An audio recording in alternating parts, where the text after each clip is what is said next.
하나님 말씀은 같이 보았던 고린도전서 15장 12절부터 28절까지 말씀되겠습니다.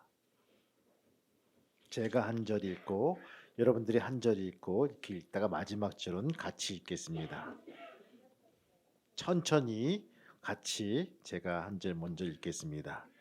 고린도전서 15장 12절부터 28절까지 말씀되겠습니다. 그리스도께서 죽은 자 가운데서 다시 살아나셨다 전파되었거늘 너희 중에서 어떤 사람들은 어찌하여 죽은 자 가운데서 부활이 없다 하느냐.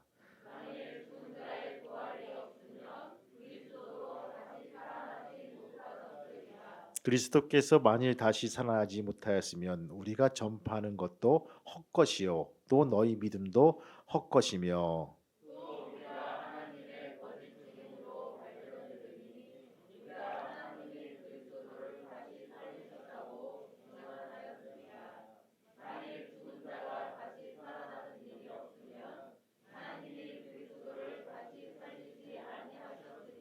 만일 죽은 자가 다시 살아나는 일이 없으면 그리스도도 다시 살아나신 일이 없었을 터이요.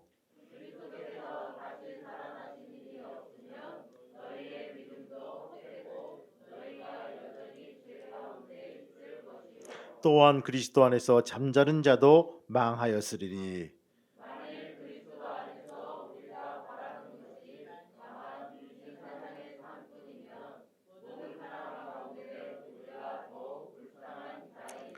그러나 이제 그리스도께서 죽은 자 가운데서 다시 살아나사 잠자는 자들의 천절매가 되셨도다.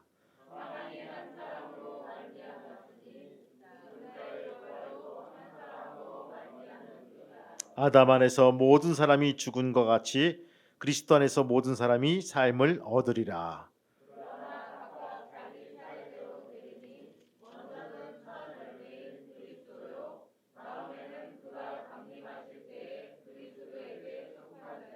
그 후에는 마지막이니 그가 모든 통치와 모든 권세와 능력을 멸하시고 나라를 아버지 하나님께 바칠 때라.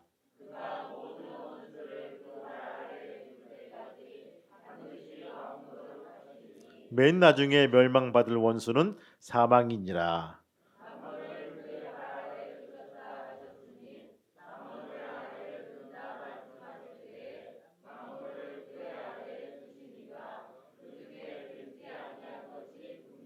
같이 읽겠습니다. 만물을 그에게 복종하시게 하실 때에는 아들 자신도 그때 만물을 자기에게 복종하게 하신 이에게 복종하게 되리니 이는 하나님이 만유의 주로서 만유 안에 계시려 하심이라. 아멘. 옆 사람 인사하시겠습니다. 축복합니다. 감사합니다. 오늘 제목이 팩트인 부활입니다. 부활은 팩트이다. 사실이란 부분입니다. 흑사병이 유럽 전역을 휩쓰게 됩니다. 전역의 3분의 1이 갑자기 몰살이 당합니다. 여러분 생각해 보세요. 한 가정에 3명 중에 1명이 죽는 거예요. 어마무시한 일이 벌어집니다. 한 마을 통째가 그냥 죽음의 도시로 바뀝니다. 영국이고 이태리고 유럽이고 관계없이 중국부터 시작해가지고 시커멓게 변해갑니다. 그때는 팬데믹 현상이 돼가지고 이 백신을 개발한 능력이 안 됐기 때문에 그냥 죽는 거예요. 사람들은요, 무엇인가 하나님의 재앙을 통해서 우리가 잘못해서 이런 흑사병이 페스트가 왔다고 생각했기 때문에 다 같이 몰려듭니다. 교회에 몰려들고요, 수도원에 몰려듭니다. 신부님, 우리에게 좀 기도해 주세요. 우리 애가 아픕니다. 우리에게 기도받으면 나을 것 같아요. 이 강청한 이 요구에 사제들은요, 그냥 마스크도 안 쓰고 장갑도 안 끼고 부둥키 안 끼고 기도해 사제들이 옮깁니다. 페스트에 전염이 돼가지고 그 중세기 때 가장 많은 직업군 중에 하나가 사제들, 신부들이었어요. 그냥 옮겨서 그냥 죽어나갑니다. 사제가 기도해도, 신부가 기도해도, 목사가 기도해도 병이 낫지 않으니까 무엇인가 깨우치자라.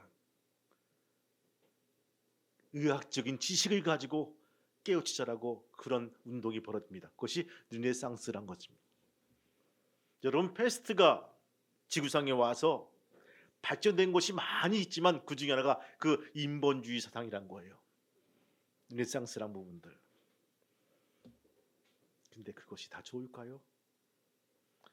그것은 우리의 이성을 깨우치고 지성을 개발하고 있지만 우리의 믿음 생활과는 좀 더 거리가 있는 모습들을 보게 됩니다. 사람들은 자기의 이성으로 이해되는 것만 믿고 이해되지 않는 것들은 불신합니다.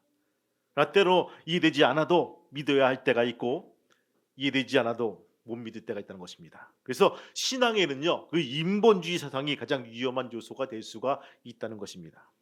신앙생활이 그렇게 어려운 것은 아닙니다. 그러나 신앙은 약속입니다. 따라합시다. 신앙은 약속이다. 신앙은 약속이다. 하나님은 하나님의 약속의 말씀을 받아들이면요, 신앙생활 하는 것이고, 그렇지 못하면요, 신앙생활을 못하는 것입니다. 다 이해되기에 예수를 믿는 것은 아닙니다. 때로는 우리의 이성과 지식으로 도저히 이해가 안 되는 사항도 있죠. 그러나 하나님을 믿는 사람은요, 그 이해 안 가는 부분들이 그냥 믿어진다는 것입니다. 천지를 창조하신 전능하신 하나님을 믿는다면서 이스라엘 백성이 홍해 건넌 사건을 내가 도저히 믿을 수가 없어, 나사로가 부활 사건을 못 믿겠다면 오히려 그것이 이상하지 않습니까? 오늘 부활 사건도 우리에게 마찬가지일 것입니다. 예수님이 하나님의 아들이신데 죽은 자 가운데서 다시 살아나셨다는 사실을 못 믿는다면요, 그 사람은 신앙생활 자체가 어려운 것입니다. 천지를 창조하신 하나님의 아들이신 예수님이 죽으시기 전에 저희들에게 수차례 예고하십니다.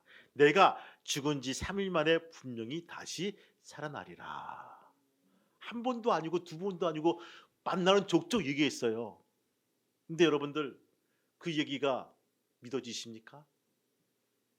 대답을 해야 되는데 대답을 안 하시면 오늘 밥도 안 주고 방탈출처럼 계속 연결되는데 이거 어떻게 하죠? 믿어지십니까? 우리 교회는 믿음이 좋아요. 저는요, 안 믿었어요. 어떻게 한 번도 살아난 일이 없는 그런 상황 속에서 예수님은 만나는 족족 말씀하십니다. 내가 3일 뒤에 다시 살아나리라. 에이, 주님, 너무 오바했어. 선을 넘었지. 그 선은 우리가 넘나들 선이 아니고 그냥 죽으면 끝나는 거예요. 그렇죠? 왜? 한 번도 죽음에서 부활하신 분이 없기 때문에 그런 거예요. 농담을 여겼다는 부분입니다. 제자들도 역시 내가 이 정도로 믿어주겠는데 그 다음은 오바예요. 예수님, 그런 말씀하지 마세요. 그것은요, 우리의 상식에서 벗어나는 거예요. 그러기에 한 번도 죽은 다음에 예수의 부활을 기다린 적이 없다는 부분입니다. 그런데 실상은 그것이 그 사람의 문제인 것입니다. 그래서 성탄절날 새벽송을 돌며 예수님의 탄생 소식을 전하는데 실상 이 새벽송은요, 부활절에 해야 될 것입니다. 이보다 더 기쁘고 복된 소식이 없다는 것입니다. 사망 언새롭게 드리고 부활하신 주님을 진정으로 찬양하는 우리 모두가 되기를 주님의 이름으로 축복합니다. 혹자는요, 이것이 그냥 하는 소리, 또 죄짓지 말고 선하게 하라고 하는 엄포용으로 들릴 수가 있어요. 혹시 여러분 중에서 그런 사람이 있다면 그것은 엄청난 실수를 하는 것입니다. 예수님은요, 죽은 지 4일 만에 정말로 다시 살아났다는 것입니다. 이것이 팩트입니다. 이것이 사실이란 부분입니다. 그러면 왜 주님께서 다시 살아났을까요? 여러분, 목적이 있어야 될 부분들이에요. 왜 살아났을까? 우리는 물어봐야 됩니다. 첫 번째, 하나님이 생명의 주인 되신 것을 보여주기 위해서 살았다는 것입니다. 옛날에 우리 코미디언 중에서 왜 이거 있죠? 이거 이주일, 그죠? 내가 뭔가 보여준다고. 그때는 너무나 웃겼어요, 그죠? 저런 사람이 머리도 이렇게 반쯤 까지고 인물도 없는 사람이 이게 나와서 하는 그 말이나 행동이 너무 재밌었어요. 근데 그것이 뭔가 보여준 것이라고. 여러분들, 예수님도요, 우리에게 무엇인가 보여주고 싶다는 부분입니다. 예수님은요, 수시로 당시의 생명의 주인 되심을 가르쳐 나는 길이요 진리요 생명이다, 이렇게 당신을 소개합니다. 또 죽은 나사로의 누이 마르다에게 나는 부활이요 생명이다, 나를 믿는 자는 죽어도 살겠고 무릇 살아서 믿는 자는 영원히 죽지 아니하리라고 말씀하십니다. 나는 하늘로서 내려온 생명의 떡이라고 말씀하십니다. 예수님은요, 우주 만물을 창조하실 때부터 존재하신 하나님이시고 모든 만물은 그를 통해서 창조되었고 또 그를 통해서 운영되고 있는 것입니다.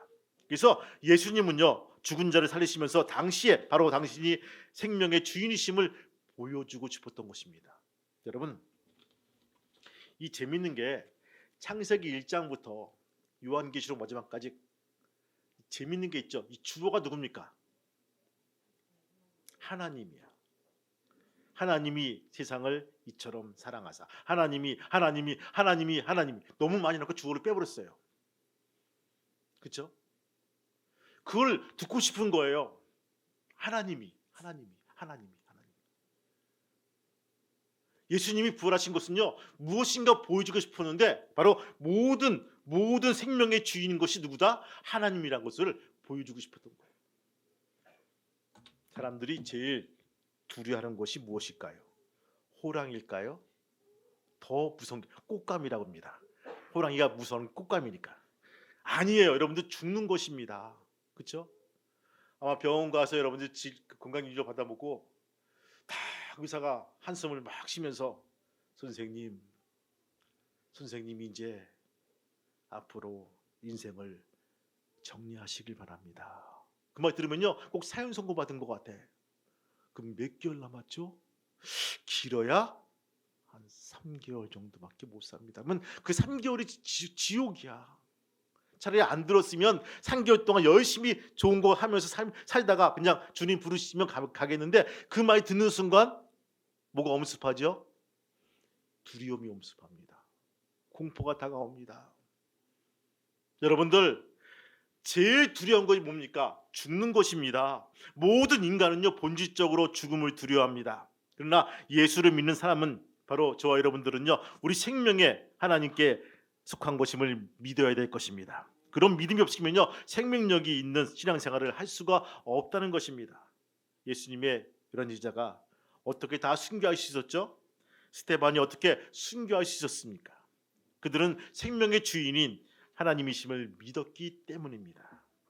우리 주님이 이 부활절을 맞아서 우리 모두가 생명의 주인이신 하나님 되심을 고백해 나갈 수 있는 귀한 성도가 되시기를 주님의 이름으로 축복합니다. 인도에서 스탠리 존스라는 선교사가 이 노방전도를 하고 있었어요.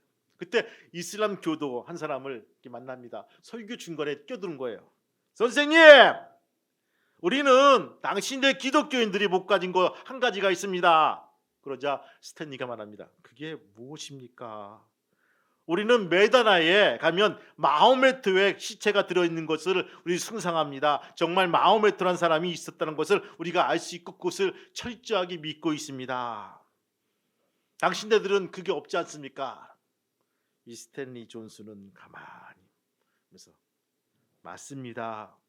당신네들은 썩어 문드러진 무덤을 끌어안고 숭상하고 있지만 우리는 바로 부활하신 주님 빈 무덤을 우리는 기념하고 있습니다. 지금도 부활하셔서 우리를 위해서 기도하시는 우리 주님을 우리가 믿고 있습니다. 할렐루야, 이거예요. 우리의 믿음이 이런 믿음이 되기를 주님의 이름으로 축복합니다. 두 번째 뭡니까? 왜 주님께서 다시 사셨을까요? 믿는 자의 죽음이 잠시 동안 잠자는 것임을 보여주기 위해서입니다. 우린 그것을 전문용어로 샘플이라고 합니다. 샘플, 본보기란 부분입니다. 예, 여러분들 가끔씩 그 아파트 단지에 조성할 때, 분양받을 때 그 앞에 뭐가 있죠? 잘 지어놓은 모델하우스란 것이 있어요. 모델하우스. 들어는 봤나 모델하우스. 보긴 봤나 모델하우스. 여러분 참 좋아요, 그렇죠? 들어가면 그대로 평수 그대로 줘놓고 거기에 없는 게 없이 잘 해놨어요. 딱 들어가면 정말 살고 싶어. 분양하고 싶어. 이렇게 만들어 놓은 것이 모델하우스입니다. 이게 바로 이겁니다. 우리에게 모델하우스처럼 샘플처럼 만들어 오신 것이 주님의 바로 이 부활 사건이란 것입니다. 세상은 죽음을 사망이라고 합니다. 그래서 슬퍼하며 괴로워합니다. 그러나 죽음은 사망이 아닙니다. 천국에 들어가는 통로입니다. 따라합시다. 천국에 들어가는 통로. 아멘. 여러분 가끔 기억하십니까? 옛날 어렸을 때 여러분 기억하시죠? 엄마 뱃속에서 열대 동안 이렇게 있었어요. 기억나시는 분? 기억력이 없었어. 치매야 치매. 있었어요. 다들 있었어요. 그렇죠? 기억나실 거예요. 기억해보고 싶어요. 엄마 뱃속에서 열대 동안 이렇게 있었어. 첫 딸은 이렇게 조금 나오다가 두 번째 딸 이렇게 올라오고 세 번째 딸 손가락 막 나오고, 그렇죠? 막 나와서 막자 되니까 어떻게 합니까? 뭐 밀어내기 시작하는 거예요. 엄마가 호흡으로. 그래가지고 세상에 딱 나왔어요. 나왔을 때 어떻습니까? 세상에 이게 뭐야? 막 전등도 있고 막 사람들이 막 있고 막 웁니다. 불안해서 울고 있는데 또 엄마하고 유일하게 연결되어 있는 탯줄을 자르는 거야. 어떤 학자 말합니다. 이때 바로 죽음을 내가 체험했다라고 고백합니다. 유일하게 연결되어 있는 탯줄을 끊는 순간 엄마의 맥박 소리와 엄마의 심박 소리가 끊어지는 거예요. 야, 이제 죽었구나. 그런 느낌만 나는 거예요. 여러분, 끊는 순간 뭡니까? 새로운 삶이 열리지 않습니까? 그렇죠? 세상에서. 그래요. 우리가 죽음은 뭘까요? 죽음은 천국에 들어가는 통로일 것입니다. 여러분 두려워하지 마세요. 주님께서 우리의 가이드가 되셔가지고 이게 인도하신다면요, 그렇게 두려워할 것도 없어. 왜? 새로운 세계로 들어가는 통로이기 때문에. 그냥 주님 부르실 때 기분 좋게 주님 저 이렇게 열심히 살다가 갑니다 하면서 자랑스럽게 달려갈 수 있는 귀한 믿음의 성도가 되시기를 주님의 이름으로 축원합니다. 목사님 저는요 세상에 굴러도 이승이 좋아요. 저는 안 갈래요. 꼭 붙들고 안 갈래요. 부르지 마세요. 이거보다는요, 얘들아, 아들아, 딸아, 며느리야, 야 사이야, 믿음 생활 참 잘했다. 그래 이제 이 아빠는 이 엄마는 이제 주님 곁으로 간다. 믿음 생활 잘 지키고 나중에 만나자. 이렇게 연습을 해야 되는 거예요. 연습을 멋지게 멘트 하려고 연습을 해야 돼. 그것이 연습 때도 잘 안 되는데 연습을 매일매일 해야지만 감당할 수가 있다는 것입니다.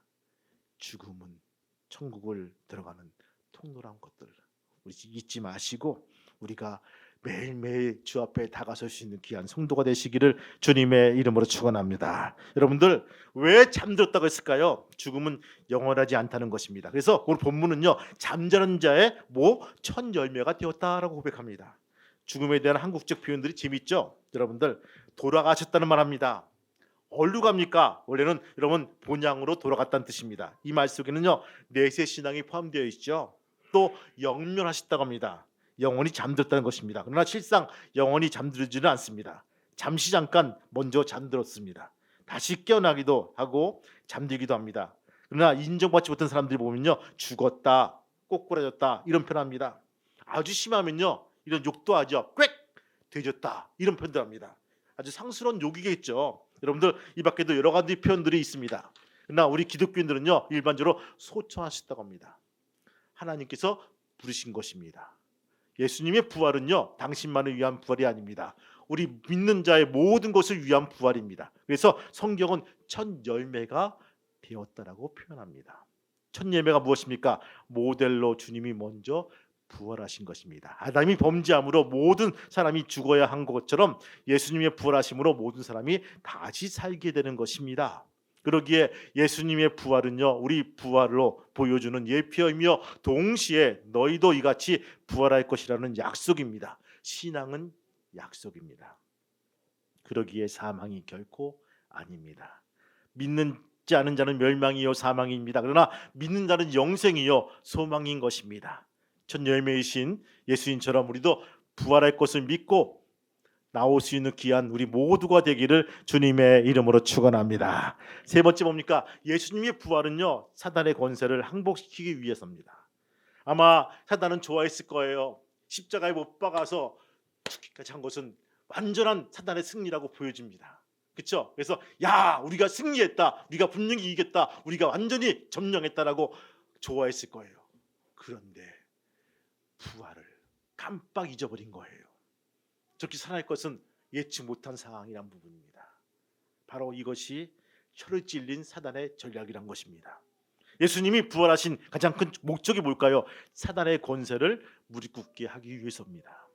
에덴 동산에서 뱀의 후손으로 여인의 후손의 발꿈치를 상하게 하실 것이라고 했습니다. 그것이 바로 십자가 사건입니다. 그러나 그것이 끝이 아닙니다. 여인의 후손은 뱀의 머리를 상하게 할 것이라고 예언했습니다. 그것이 바로 부활 사건입니다. 십자가와 부활 사건.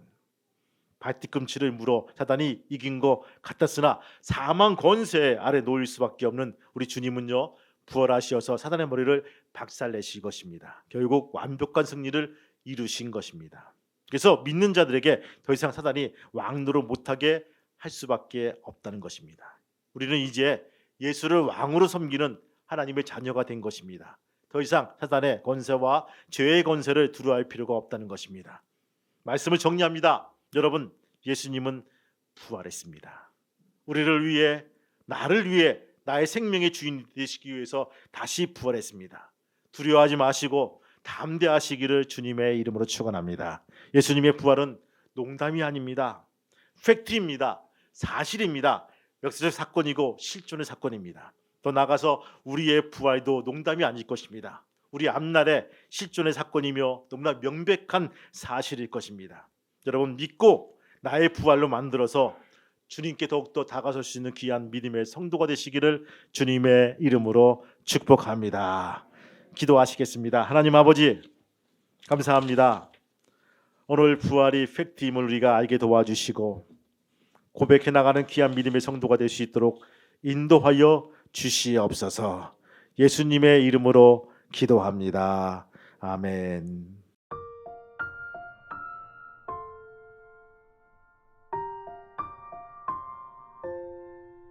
기도합니다. 하나님 아버지, 부활절을 맞이해서 온 교인들 나와서 하느님 앞에 예배드리며 기념합니다. 이제 이 부활이 나의 사실임을 받게 도와주시고 우리가 매일매일 삶 속에서 부활을 체험해 나가는 귀한 믿음의 성도가 될 수 있도록 도와주옵소서. 이제는 우리 주 예수 그리스도의 은혜와 하늘아버지의 크신 사랑하심과 성령님의 감동과 교통 인도하심이 오늘 모인 저희들과 저희 가정과 사업장과 또한 자녀들 머리 위에 아래케 평화교회 위에 이제부터 영원토록 함께 하시기를 간절히 축복하며 기도하옵나이다. 아멘.